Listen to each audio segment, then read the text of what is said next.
శివుని మూడో కన్ను వలె నిలువుగా వెలుగుతుంది. శివుడు తాండవమాడితే ఎలా ఉంటుందో ఆ జ్యోతి అలా రెపరెపలాడుతూ ఉంటుంది. చీకట్లను చీల్చి వెలుగులను పంచే ఆ దీపాలను మన ప్రమిదల్లో వెలిగించుకుందాం.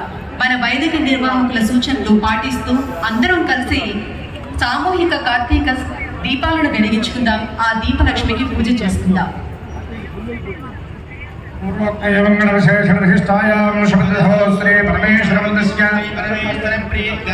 శ్రీ కార్తీక దామోదర వ్యానుగ్రహ ప్రసార సిద్ధ్యర్థం కార్తీక దామోదర ప్రీత్యర్థం అన్యోన్య సువాసనేభ్యః సహ యథాశక్తి కార్తీక దీపారాధనాఖ్యం కర్మ కరిష్యే. చక్కగా అత్యంత ప్రధాన ఘట్టమైనటువంటి కార్తీక దీపారాధన అనేటటువంటి కార్యక్రమంలోకి మనం ప్రవేశించాం.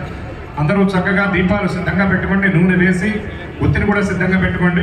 ఒక చిన్న ఒత్తితో ఆ పెద్ద ఒత్తిని వెలిగించడానికి ఏర్పాటు చేసుకోండి. పైన కర్పూరం కూడా పెట్టుకోండి.